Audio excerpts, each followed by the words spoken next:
And see, but you don't have no problem paying these hoes. You don't have no problem paying for these Jordans. And see, that's the problem that we don't understand is that even though they meet, they understand they're begging. Trump, please don't give it to our.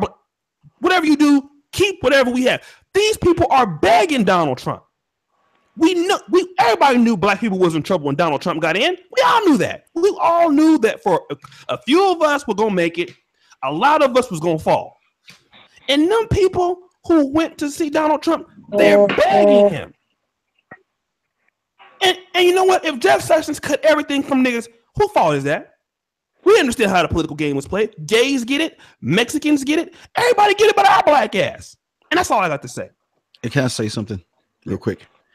Donis, I want to ask you, you said he's a Sambo, right? You called him a Sambo. And I love when y'all do this because I want to educate you, big dog. Now, this Sambo has the Ray Lewis Family Foundation that does activities, provides donations, grants, and scholarships to black youth. He has Ray Summer Days, where he spins off taking youth to bowling tournaments, fitness clinics. He has the Ray Youth Fitness Clinic. He has a defensive football camp. He's got a foundation, Back to School, where he gives black kids school bags throughout Baltimore City. If y'all don't believe me, school bags, paper, pens, binders, notebooks, folders, crayon, glue sticks, stapler, scissors, and more to black youth. But he's still a Sambo, though. Every Thanksgiving, Ray Lewis extends his hand and he gives over 800 families turkeys for Thanksgiving, but he's still a coon. His coat and blanket drive.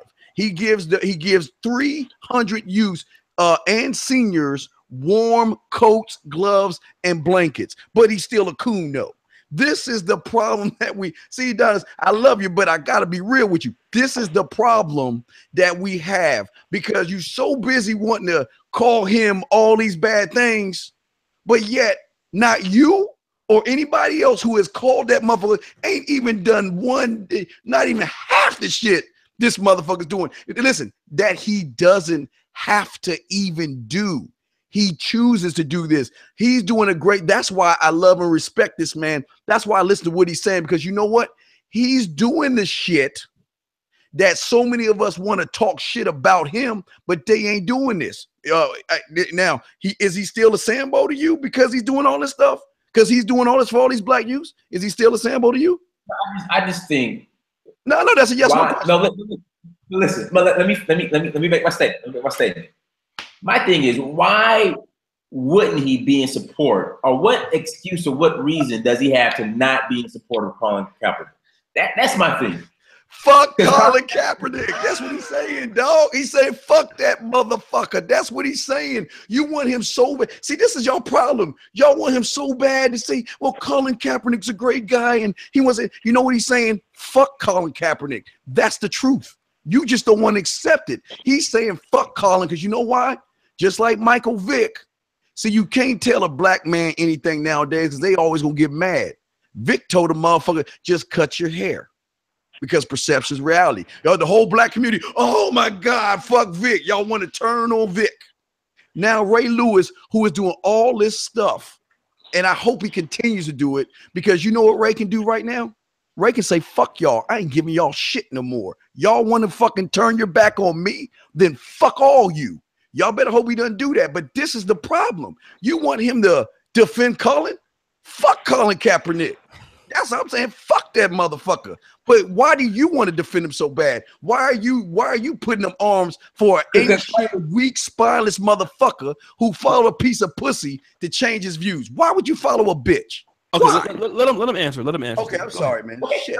So you're saying your wife? So Steve, you're trying to tell me your wife doesn't influence you at all? Your wife doesn't have any. Fuck no, my wife didn't influence me. Fuck, I'm a man, dog. No bitch is gonna influence me. The fuck is that shit? Look. Hey, look. I got a spine and balls. So if you think that I'm gonna let some woman tell me what to do, again, I will talk to my wife. We will talk, but I will make the fucking final decisions in my castle, not like these weak bitches out here. That's not even his wife, dog. It's his girlfriend. So now what? So his girlfriend influencing him to stand up against police brutality is seen as being negative? If he would, was there not police brutality before he met that bitch? Wait, all of a sudden it just happened once he met the bitch. All of a sudden, well, you got to understand, when Colin Kaepernick came into the league, he was what, 22 years old? When I was 22 years old, my name was Albert Hollis. Yeah. So I mean, people change over time. His name was Albert Hollis. My name was Albert Hollis. I literally changed my name. I started reading books. I was headed to Brazil to fuck bitches. That is true. The side, it said, this is after I changed my name to Dynas. I said, what? I went to Africa, changed my life. So I just think sometimes a message can be shared or conveyed to people through different platforms and outlets. It's true. Saying that Colin Kaepernick is a bitch for standing up against police brutality, which has been an ongoing issue since, and no pun intended, Officer Faulkner, which has been an ongoing issue since fucking we showed up to this motherfucker on slave ships. I don't see that as being bad. Yeah. And then if we talk about his wife making statements on girlfriend, social media, his girlfriend making statements on social media.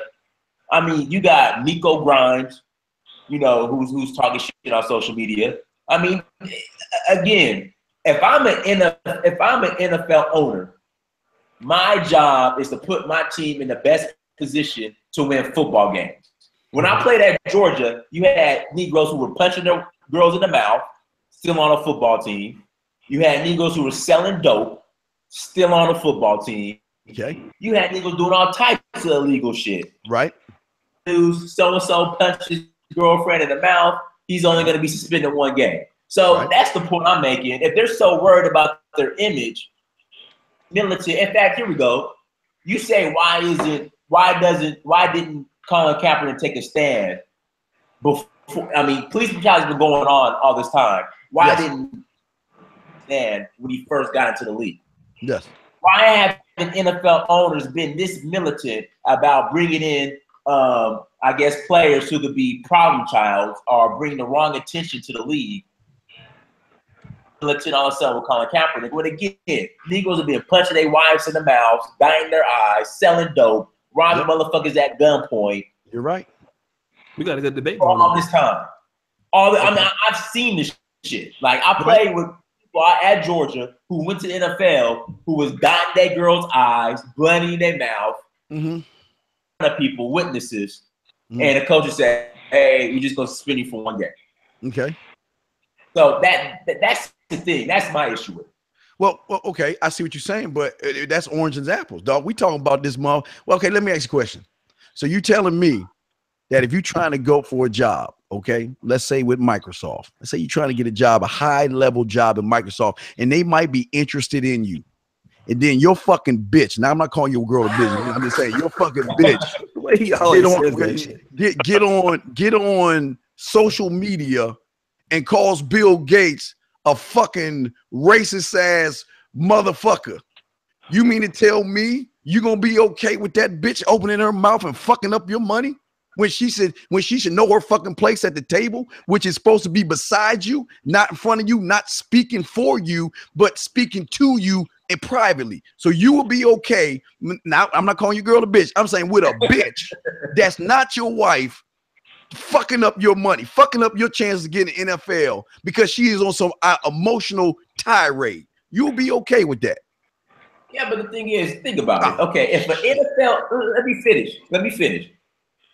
If the NFL owner has to do a fucking poll to decide if he's gonna take on a player, I mean, this has never been done in the history of the NFL. Owner going to his fans, player on. A coach, you know, asking Ray Lewis. I mean, of course, you might consult with some people, but just on a public platform, consulting with Ray Lewis, should we bring this guy on? I mean, this has just been a big spectacle. Like, they probably weren't going to bring him on at all anyway. That's the thing. They weren't going to bring him on. Probably anyway, so fuck it. Don, let me ask you a question then. You don't have a business then. You must not have a business then. Do you have a business, Donis? Because let me educate you, fam. I got love for. Let me educate you. The reason why he's going to his fans, because his fans are called his customers. And any person that's running a business is going to go to his customers who are paying him, paying salaries. So he had that's a smart move. What businessman wouldn't go to his constituents and ask them what they think, because they're his customers, dog. They're not just some Pookie and Ray motherfucker on around the street, around the corner that he going to the block on. He's talking to those that buy season tickets, season owners. These are the motherfuckers that's paying money. So why not, as a businessman, talk to them and show them that, you know what? I want to gauge how you feel. He's not saying that I'm going to listen to you. But see, all that shit is null and void now because that bitch opened her fucking mouth and called the owner a fucking racist. So him talking to the Pookie and Ray or Bobo the clown or Boo Boo the fool, that doesn't matter because Colin's bitch disrespected that motherfucking man. And if Colin was a fucking man, he would be breaking up with that bitch right now. And that shows how much of a punk motherfucker he is, because any fucking person that allows a woman to speak for him is a bitch. And I said that shit 1,000. I do have to say this. I love the way Steve the D says the word bitch. I need to get you on a soundbite. Bitch. Just I just love the way he says it.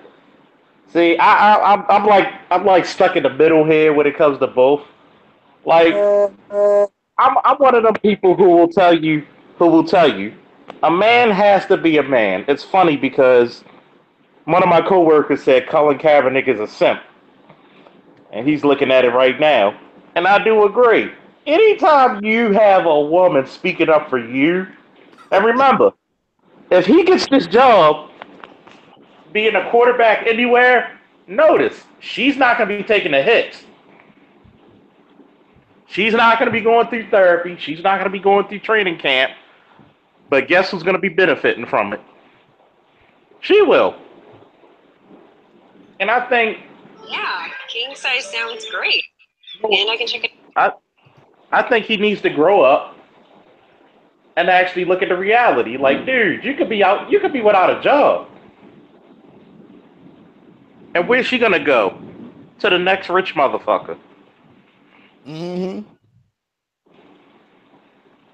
It's like my first sergeant said in basic training, don't worry about your chick because she's gonna be the same way you left her. Freshly fucked.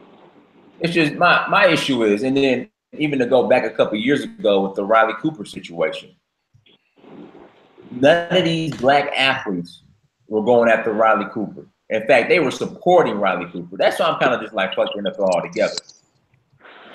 Clueless people, I mean, with, what's his name? With Colin Kaepernick, everybody's on the fence. Oh, you shouldn't do this. You shouldn't do that. You need to stand down. But with Riley Cooper, it was like, oh, it was a mistake. Support him. And he played in the league for like another 4 years after that. So that's just my whole issue with it. That's why I'm not, everything Ray Lewis is saying is in the ear and out the other.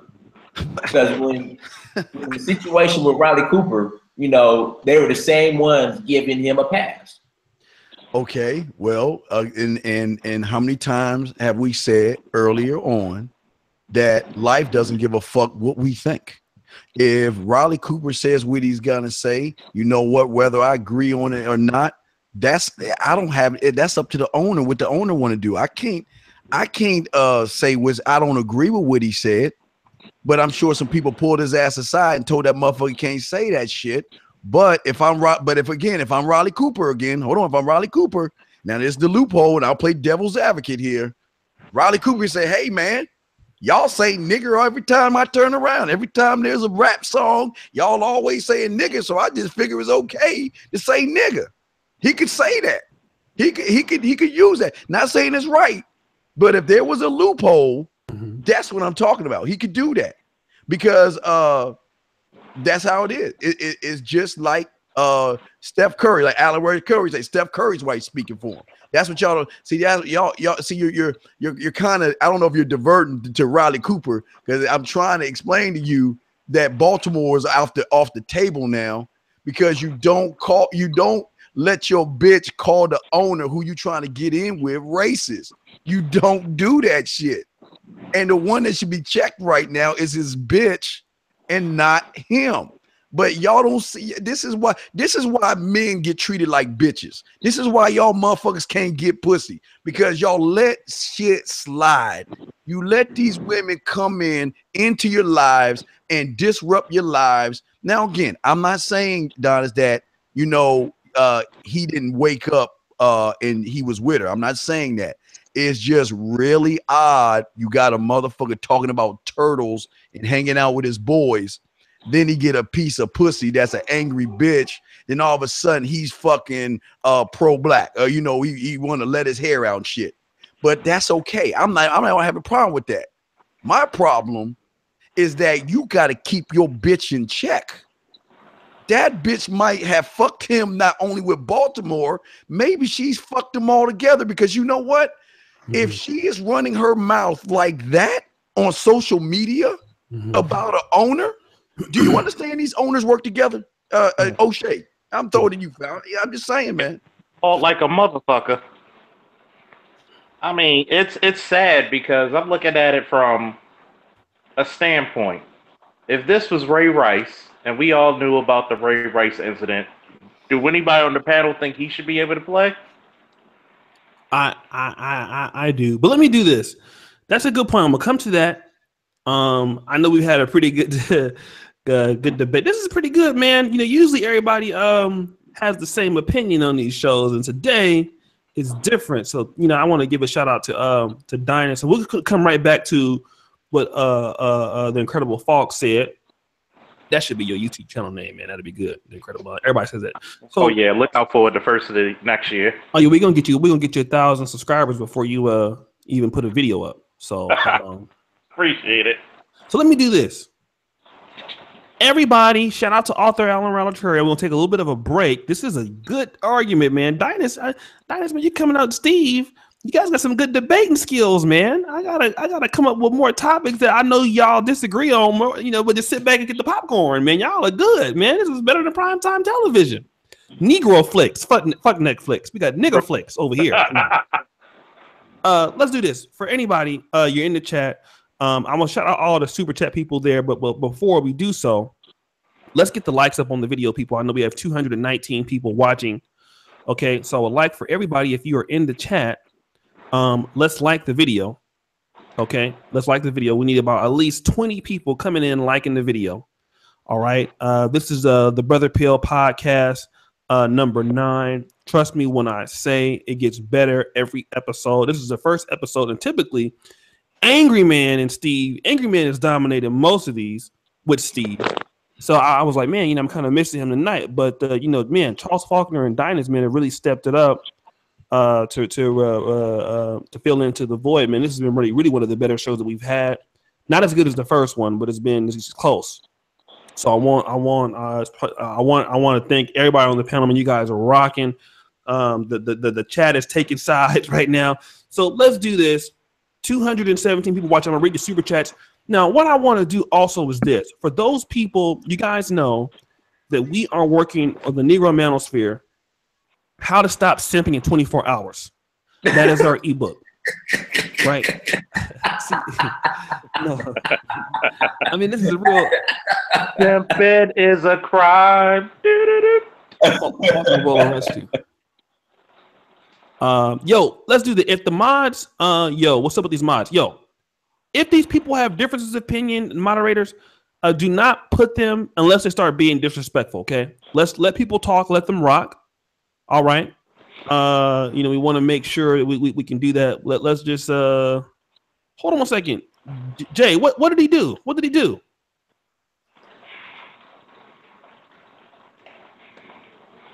Okay, what did he do? Okay, you guys, you know, I know you hold on, man. Hold on, Laquan.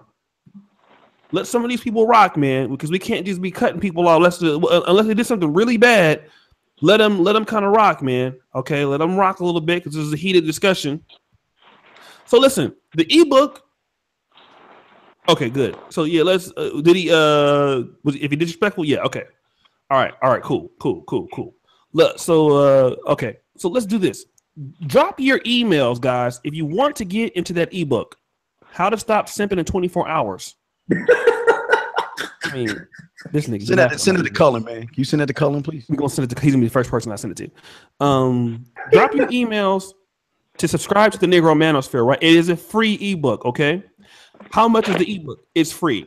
I'm gonna tell you guys why it's free. You guys support the show so much. Okay, I'm gonna try to make as many of the ebooks as I can for free. I don't really believe in trying to really try to make so much of a profit. Now, if we get into like certain things, it's intricate. I'm out to charge, but the first few ones. Now, Steve, you want me? Steve think on back should make these things for free. So y'all lucky Steve ain't on it because he'll charge you niggas $100 for this shit. Yeah, if I was your accountant, if I was your marketer guy, fuck that. Hell no. So we gonna give it to you for free. So if you give me your email, you will get it for free. You will get my comic inside of it. Okay. So all you gotta do, drop your emails in the chat. That ebook, it will start it today. It will be done in about maybe 7 to 10 days, 12 days, and then it'll take about another week to get processed. So like I said, drop your emails to get signed up. If you are not on the Negro Manosphere mailing list, keep your emails coming. Thank you, Milton. Okay, because you want to make sure that you get that free ebook. Like I said, we do that for the brothers who are supporting the show, watching. So and you can pass this on to other people that you know. Okay, now while you're dropping your emails, you will make sure when you get the email from me, check your email. So David Crosby, you people confirm your email subscription. All right. So we got Steve the Dean on there. He got a couple stuff, couple blogs on there that you guys want to check out, even though Steve don't really, put them up there like he used to. But let's go ahead and deal with, Steve wrote 2 and quit, No, but, I ain't quit. I can remember I told you they just wouldn't post my stuff, but go ahead. Okay, let's do this. We want to get into this question of Officer Faulkner. Let's let him start off because he asked a really good question. Officer Faulkner, what was the question that you asked about Ray Rice? I'm like this. Would anybody on this panel be okay with Ray Rice playing again? Because 4th and 29 is a very special thing to my heart. And I'm not gonna lie to you. Ray Rice, if you ever met him in person, is a very nice guy. Was alcohol involved and intentions flew? Most likely. The one thing I've noticed, what a friend of mine said, if you look at the video, and I tell people, you gotta look at the video, the entire what you got. Mm-hmm. And you gotta look at it. Ray Rice has like a 21-inch neck. And he's a running back, which means he's got nothing but power underneath his short ass. Don't tell me you're afraid of this man if you're charging at him. And you could tell they had probably had a few drinks, and they probably had a heated argument. Why are you charging at him? This is the same shit that people say, and people talk about the feminists and women in football, because you remember back in the day, women didn't watch football at all. No. Great point. So, will we, if we're going to say, hey, Kaepernick needs to play, why not Ray? Because last time I checked, she spit at him, which is assault. You charged at him, and you hit him first. And I'm like, would you give Ray Rice? Yeah. And would you give Ray Rice the chance to play professional football again? Absolutely. That's the question. I would. That's the question I would give everybody on the panel. I would personally, because I think the main thing is him and his old lady worked it out and they're still together. I mean, seriously, they worked it out and they're still together. So I would definitely give him a shot at it again. The only reason why he was suspended is because it was on camera. Because once again, when I was in Georgia, Negroes were dotting their ladies' eyes, hushing them, physically abusing them, and they were just getting suspended for 1 game. So again, the only reason why he's being blackballed is because it was caught on camera. Outside of that, he'll still be in the league. Yeah, well, I think Ray Rice should be in the league, but like I said before, and we've always talked about this, when you were raised by a single mother, you take on the emotional, feminine type emotions like he had. Now, Ray's a strong and powerful man, but regardless of that, what you guys have to understand is the choices y'all making, the bitches y'all deal with. That bitch was disrespecting him and doing all kind of shit to him. And you gotta understand, some niggas, and let's call it like it is, he didn't know there was a camera around, but some motherfuckers will pop their woman. Now look, he didn't, in my opinion, he went like, hey, baby, I love you, didn't he? Smacked her up in the fucking side of the head. No, he didn't do that. Some people, now I'm not saying it's right. I'm just saying that some women get with guys who cannot control their anger. And some young men who've been raised by mom have not been taught that you don't put your hands on a woman unless she's going to do harm to you. Other than that, you don't do that, or you don't even be with those kind of bitches. But again, you get what you pay for. He fucked with the wrong chick. He got kicked out the league. And like him, I don't give a fuck about him either, nor does the league. They moving on fine. Yeah. How long has he been out of the league? At least for what? Because that's when the year the Ravens won the Super Bowl, right? Yeah. I mean, right after. Like, it was like when they played the 49ers, right? Yep. Yeah. Right after. Like about 2-3 months after they won the Super Bowl. And you know what's shameful about that is that a lot of men will lose a lot of money because of the women they associate with. Thank you. That's a lot of men. And guess what? I see it in the police department. Because a lot of people don't know. Police officers in this country, even if we're the victims of domestic violence, we're suspended. Which means no overtime, no secondary, you can't carry a gun. Wow. It's investigated. So that means, let's say if an officer at my pay rate gets about $48, $50 an hour overtime, you're not even allowed to do that. So you just stifled your money. Dealing with people, and this goes for male or female officers, you're dealing with people who, yeah, you can be married to them, but they're so disrespectful, they don't give a fuck about the paycheck. They don't give a fuck about the money. And that's the same thing I look about the Colin Kaepernick and the Ray Rice issue. If you're so concerned about your man making the money and getting the best possible deal, at some point, your friends, family, your wife, your husband need to shut the fuck up. Thank you. Thank you. Sometimes it's like, and Steve, you a vet too. What the drill sergeant tell you? Keep your ears and eyes open and your mouth closed. Yes. Yes. You might learn something today. And that's pretty much Black community's biggest problem. We will open up our mouths without even understanding the consequences behind it. And what happens? We're always behind the 8 ball. Oh, I was going to give you this, but fuck you now. Yeah, I hope, listen to me, I hope Colin Kaepernick gets a chance to go in the NFL and play for somebody. Mm-hmm. All I'm saying at the end of the day, this goes beyond now the Ray Lewis and the Michael Vicks and all the other stuff. To me, and only to me, I got to go to the source now, because you can tell who's running the relationship, and you can tell when a woman is running the relationship, 9 times out of 10, that cupcake is going to follow her lead and do what she says, because he doesn't know how to stand up on his own as a man. That's what I'm trying to explain to you young men out there. This goes beyond the NFL on the Kaepernick thing. This goes about when you make the wrong decisions and call some chick your woman and she doesn't respect you as a man. Then she gonna start running her mouth where she shouldn't be running her mouth at all. That's where I have a problem. I hope he gets a job with Miami or wherever he goes, but he's done in Baltimore.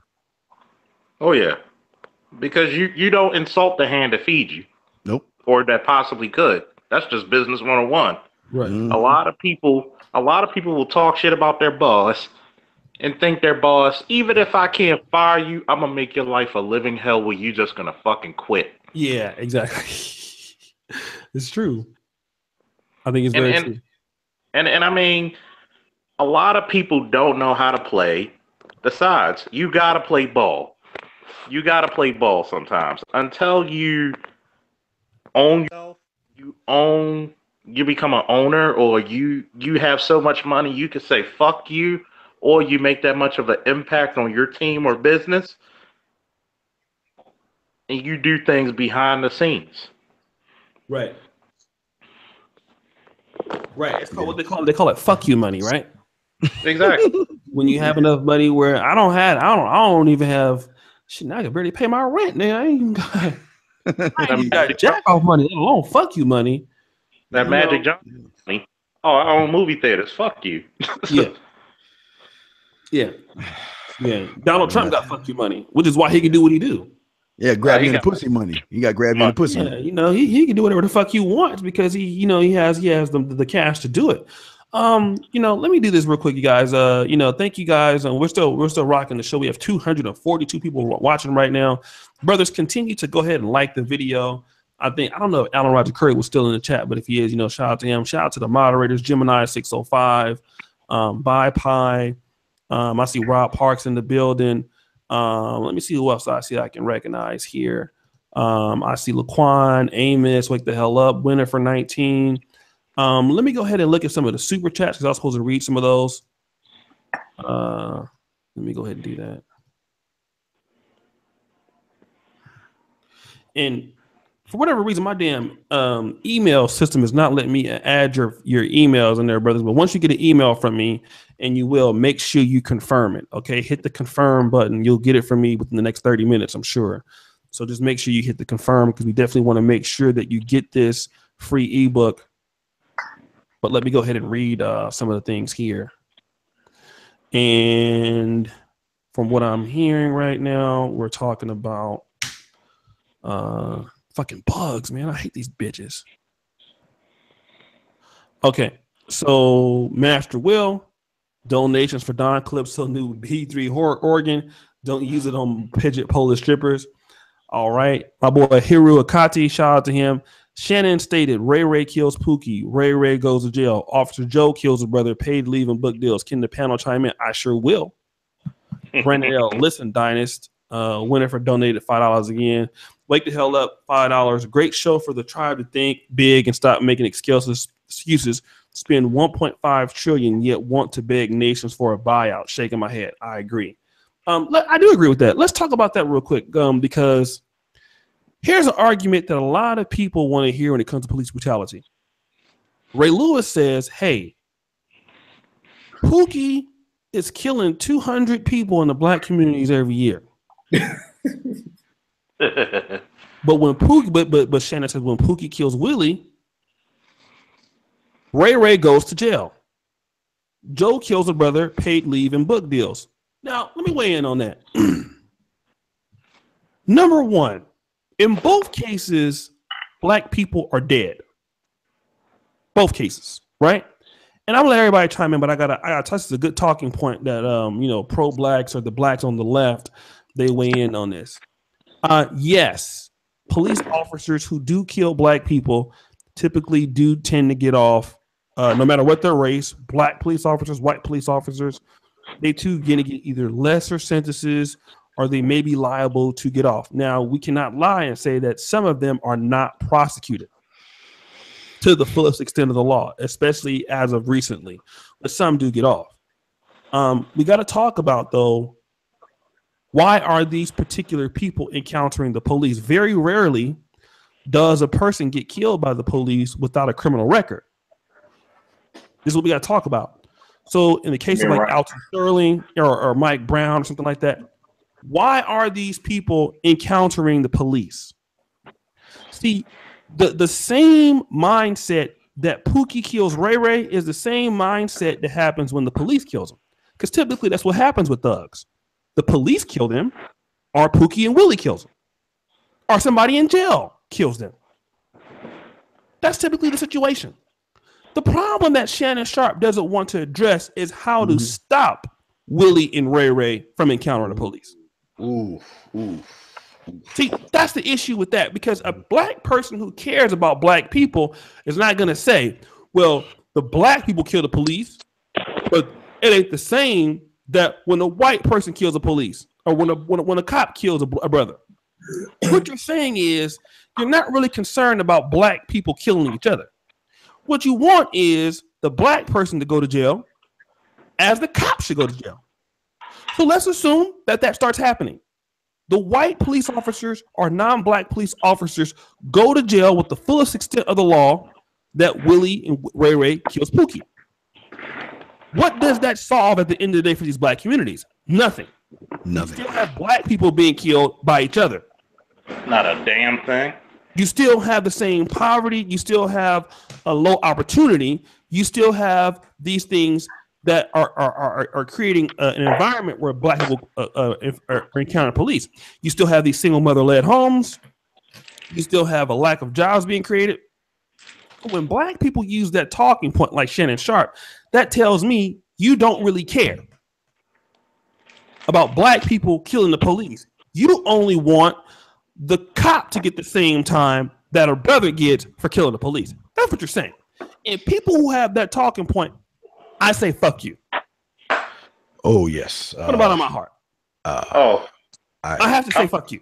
Yeah. And the reason why I have to say fuck you is because if you cared about black people, what you would want is to stop black people from encountering the police and from black people from having to compete for illegal resources to kill one another. And that is an economic stimulus that only black people can create in these environments. Yeah. We need more black men in these environments. See, that's what the solution is. The solution is not complaining about Willie and Pookie getting killed by the cop and him not going to jail or the cop going to jail. Do you know how many niggas kill people all the time and don't nobody ever find out who did it? Yeah, I know, for real. Let's talk about that. Ray kills Pookie. Yeah. Nigga Notorious Big got killed. Nobody know who did it. Yeah. Tupac got killed. Nobody know who did it. Do you know how many niggas get killed every day? Nobody knows who does it. Well, what's the order, O'Shea? I didn't want to talk up. What's the order that we're going in? We can start with you, and we can go to Diana. Okay, I just want to make sure I didn't want to talk over. Okay, I'm gonna give you a prime example. 4th of July in Chicago, 101 shot, 14 fatally killed. Like you said, who did it? Who were the one who shot? Who pulled the trigger and shot 101 of our own people, and 14 of them died? Who did it? And even if you found out who did it, you wouldn't give a fuck. But if it was a police officer that did it, you would give a fuck. But again, I'm not about. Again, I just want to say two things real quick. Everybody listening, please up the likes because O'Shea's doing a wonderful job. But I've always told every black person that's listening, learn from your history, but don't use it as a crutch or a reason why you can't grow. Number one. And number two, the thing that I want to say is for a lot of you guys out there, you've got to be more solution based. How many times have I told them about the 100 Club, O'Shea? If you don't want any listen, and I know y'all don't want to hear this. I'm just only giving a solution. If you don't want any problems when you get pulled over by a police officer, join the 100 Club and you'll be fine. I guarantee that. But again, I'm just giving you a solution. I'm not saying it's the end all be all, but for a lot of you guys, you got to stop taking what's happening in one. Okay, let me ask you a question, everyone on the panel. So if Ray kills Pookie in California, what the fuck does it have to do with me if I'm in Texas? Should I mourn Pookie killing Ray and then make it all about Pookie and Ray when it has nothing to do with me? Or do I judge Pookie and Ray based off of how they treat me, how they interact with me? That's the question. What do you say on that, fellas? Me personally, I could care less about Ray and Pookie getting shot up if they're terrorizing the community. Right. Also, my issue is when you have cases like John Crawford, Tamir Rice. The brother they made the movie Fruitfield Station in Oakland that was murdered by police. That's my issue when police walk. They killed what's his name in New York, who was killed by Peter Liang. Those are the issues I have where police completely walk. But as far as if Ray kills Pookie, and then Ray Ray gets shot by the police, I could care less. I mean, you won't hear a word from me.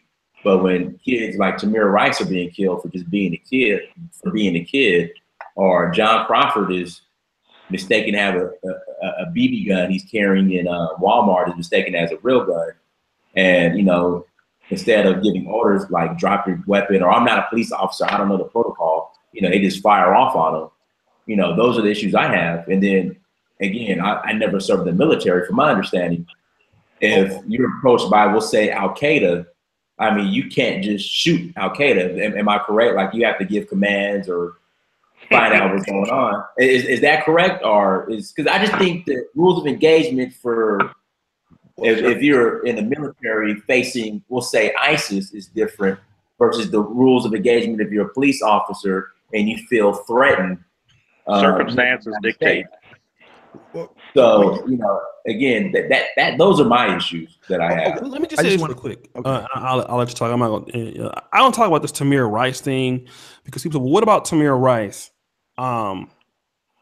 It's a very close call on that one. I'll tell you why. Number one, who would allow their child to walk outside with a gun that looks real and allow him to point at it? Do you know my mom and my dad would have never let me do that? Never. Ever. What parent does that? I mean, I just want to know. A parent who doesn't. What do you expect to come out of that? Your child is pointing a fake gun at people. I mean, no, here's the thing. I'm not saying what happened to him was right. Because the guy who called in, I got to be fair.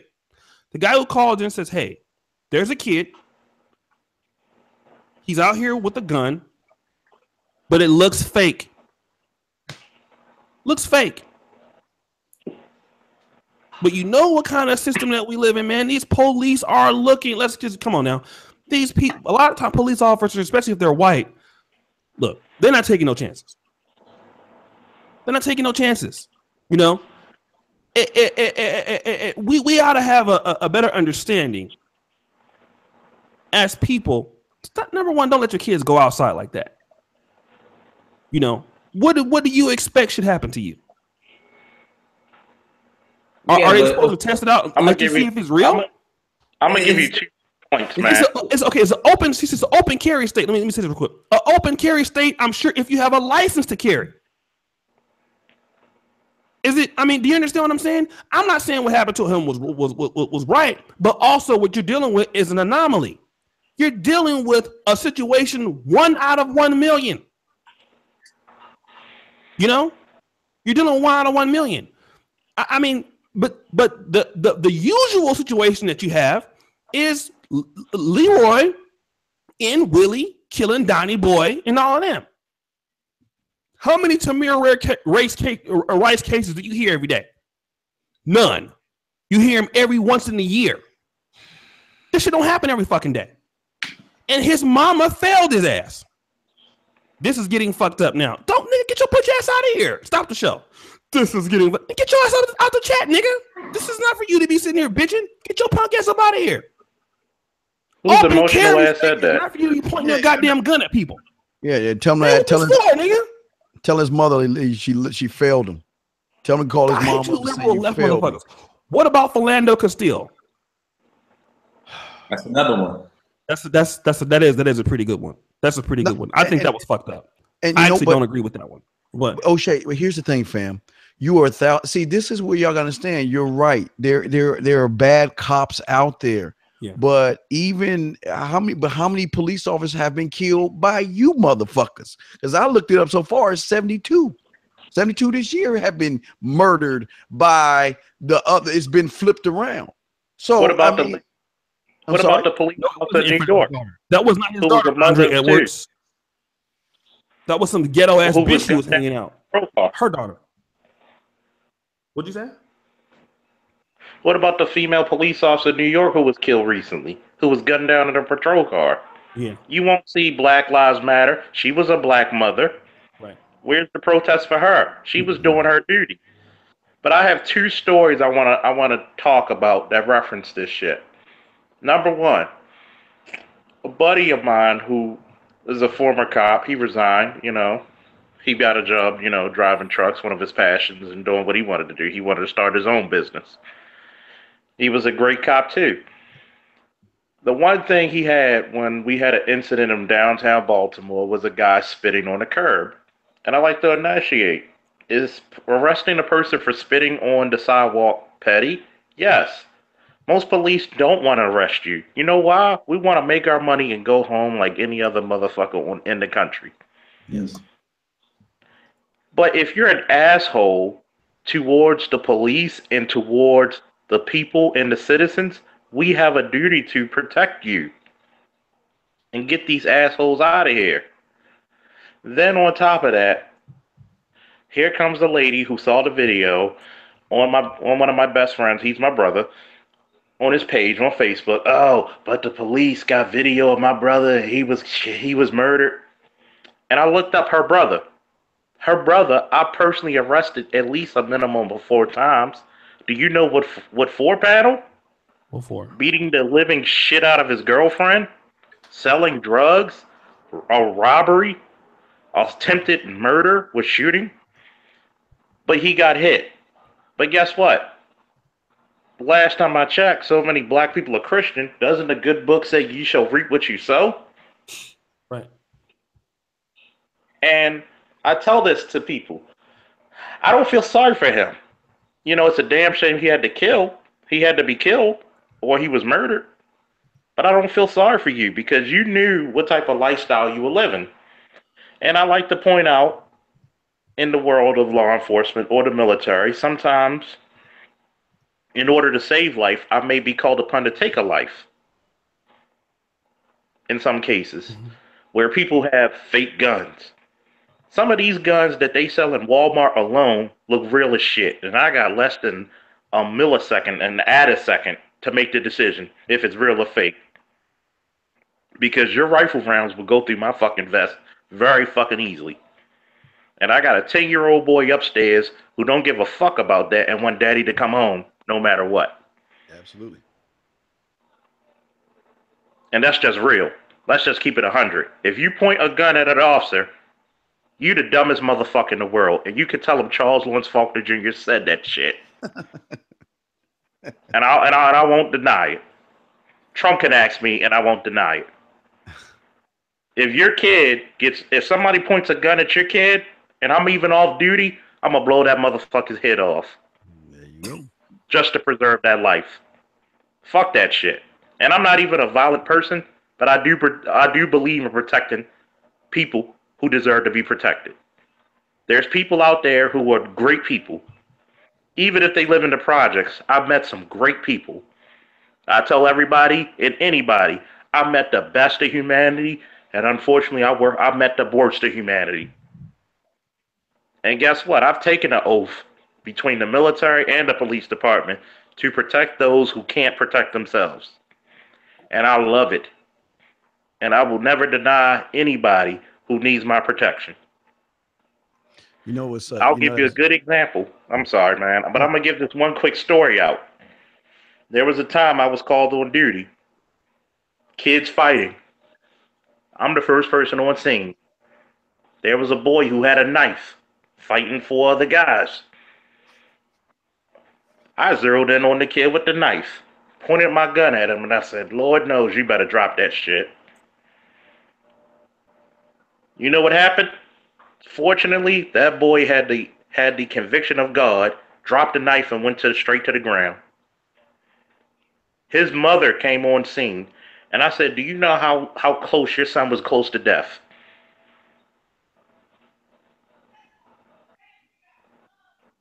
Think about that. What did she say? She was thanking me that I didn't kill her son. And I would have been justified.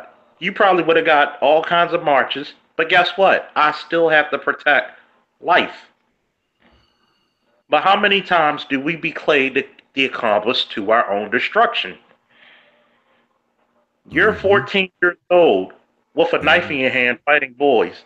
I'm all about fair fights. When I grew up, my uncles, my father would tell you, You and that boy got a problem? Here's the gloves. We go out back, shake hands after it. But like everybody on the panel said, when you take fathers out the equation, what do you usually get in the black community? Utter and total anarchy and chaos. Absolutely. Who's that yelling? You get it. It's something happened with the Cowboys. I'm sorry. Go ahead. All right, well, listen, I know, Steve, you got to go somewhere pretty soon. So listen, taking my wife to dinner again. Okay. See, look at that. Look at that. It's nice. So listen, brothers. I'm gonna let Dynas weigh in lastly, and then we'll all shut this down, man. It's about 2:39 here in Poland. I was supposed to go to Ukraine today, but actually I'm gonna end up probably just in Warsaw tomorrow. So and go a few weeks. But hey, man, this has been one hell of a podcast. You and Dynas had a pretty good back and forth, man. I didn't even know Dynas had a minute, man. He came up with the Johnny Cochran, man. You know, shit. I know. I can go to Steve or Dynas if I need a lawyer, man. I can't represent myself. I almost started preaching up in here. I feel like I had a Baptist church. My thing is, I just don't see how what Colin Kaepernick is doing is affecting the black collective in a negative manner. So I don't understand why people with resources like Ray Lewis won't get behind him. That's what I don't understand. Like, he's not doing anything negative. Because you understand, when Ray Lewis was charged with murder, black people came out in droves for him. But Colin Kaepernick takes a kneel during the national anthem. He doesn't want to come out and support the brother. That's my issue. But he is supporting him. You don't see it. He made a video, told him just play ball. That's his support. Just play football. Let your actions speak on the field. That's his support. I think Michael Vick had something similar. I mean, because Ray Lewis, Michael Vick, and Colin Kaepernick do have some similarities in what they're all have once been big trouble in the NFL. And I think they're just trying to look out for him in a different way that he probably can't see himself. They're a little older than him. They see things different. I think Colin Kaepernick 10 years from now will see it a little bit different too. But let me do this, man. Let me end it. First of all, like I said, for those people that did drop your email, continue to drop your emails. I will be sending you confirmation links for the free ebook, How to Stop Simp in 24 Hours. Check this out. What's going to end up happening is for this particular ebook, you need to confirm your subscription. So once you get it, the email, make sure you hit confirm, okay? Keep dropping your emails in the chat if you want that free ebook. That ebook will be available in about 2 weeks, all right? So once again, my name is O'Shea Duke Jackson. Love you guys. Check out my newest vlog, Black in Poland. I just posted it about 2 hours ago, me in Europe. I give you a tour on the inside of my house, right? So you guys can see it. So if you want to see where I live and the inside of it, you know, I'm on my hoverboard fucking around. You guys get to see it on my newest vlog. All right. So I'll pass the mic over to Dynas. You can find him. Go ahead, Dynas. Yeah, Dynas Tamir.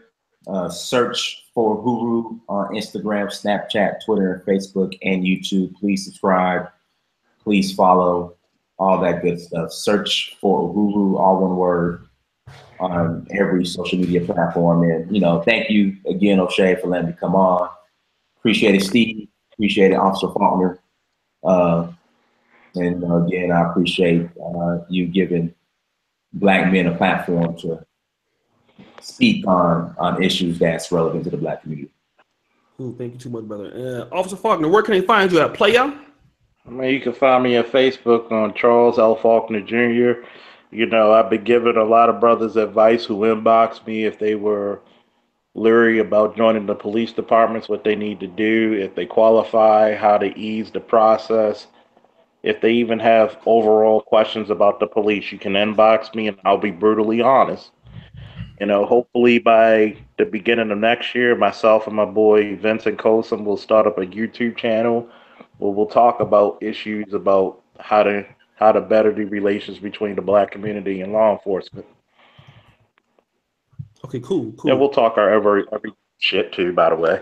I'm definitely gonna be on there, man. We're gonna definitely make sure you get up and running and stuff. And I suspect your channel should be pretty good. So, and then last but definitely not least, The Steve coon. the Dean. Steve the Coon Williams. Hey, Donis, wait, well, O'Shea, thank you. And Donis, I want to say, and this is what y'all understand about black people. Donis, if I know you, if I was near you, after we got done with this, I'd take you out for a beer. Now I don't drink, but I would take you out because again, I respect the fact that you hold your own. I mean, we don't have to agree on everything, but you know what I mean? I respect you and I appreciate your side of it, even though we agree to disagree, but I don't hate you, have no ill will to you. I love having these type of debates. So I respect that. And I just want to say for anybody in the chat room, any of you guys, if you want to create a business, I'm begging you, call my show when I do a live show and tell me what you want to do. And for free, I will give you a pathway to create your own business. Hey, look, everybody in the chat room, I know I'm the enemy right now, but I love you. I love you, motherfucking guys. I mean, and again, I will fight for you. But if you want to start a business, if you're ever thinking about starting a business, call my show. Say, look, hey, Steve, you was a bitch ass cool motherfucker. I hate it on O'Shea's show, but hey, dog, you know, I'm thinking about doing this. Help me out. I got you covered, man, because you know what? At the end of the day, you got to understand something. We still got to look out for you younger guys who maybe never had a mom in your life or you just are lost. I want to help you. I want you to start your business so you'll stop marching in the streets and start collecting money and getting paid, taking care of your family and building legacies that will go on and on and on. That's what I want from you guys. But O'Shea and the panel, thank you very much. I appreciate y'all having me on, man. All right, cool. And so for those who said they can't find my newest video, it's on this channel. It's called Polish Women versus Ugandan Women. Who wins? All right. It's pretty funny, man. It's pretty funny. So this is my newest vlog. Oh, sorry. Let me do this. My newest vlog is actually right here. All right. And I have 21 vlogs up. So me walking around, shout out to my editor, Dima, out of Russia, man. He makes my vlogs pretty cool, funny and shit like that. I have a dude, I send all my vlog footage to my boy in Russia. And so he makes my vlogs pretty funny, more funny than they already are. Me and my girl D, we got we did a Cribs version. So me and my girl D, we also did a date night, a vlog that will be coming up pretty soon. So we'll post that, you know what I mean? I'm interviewing her. I'm walking around the old town and shit. So, you know, you guys get to see my life, you know, and everything like that. So I love these brother pills, man. You know, you guys, man, I can just say I have some of the best pals, man. You know, Officer Faulkner, he just be like, where's the link at? I'm like, God damn. But he can do that because number one, he bigger than me. And he'll whip my ass, so I don't have no problem getting deboed. But sometimes debo that shit. Yeah, nigga, where the link? I'm like, God damn, shit. But he's always a great guest, man. That's the thing about him. He always contributes to the show. I think you know what's funny. I found him on Angry Man's channel. Right, this is just crazy how this shit works. He was on Angry Man's Hangout, and me and him actually we did. How many did we do? We did one interview, or did we do two? We did one interview, and I'm looking forward for the second because there's so much more information I love about. What he's trying to say is, nigga, when you gonna hook me up again? I need to come back. Of course. That's his way of saying schedule me in, and we're gonna do it. All right. Voltron. All right, send it to me because it was a very good interview. We're gonna definitely do another one-on-one. Me and Steve the Dean have done like 1 million shows. Diners, how many shows me and you did so far? It's been countless, right? We've done a lot, man. I mean, you know, at least 2 a week, huh? More. Yeah, we're on every Sunday, just about. So we've done a lot. This is what I want to say about Dynast, man.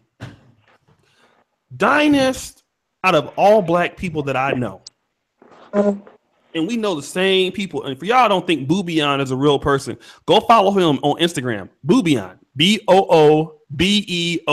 That's his name. You think it's a real person? Dynast has a deep love for black people.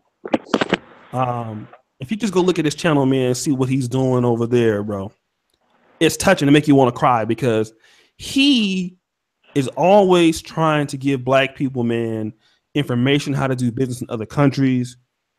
He's interviewing people that's in Senegal. He's interviewing people that's in Namibia.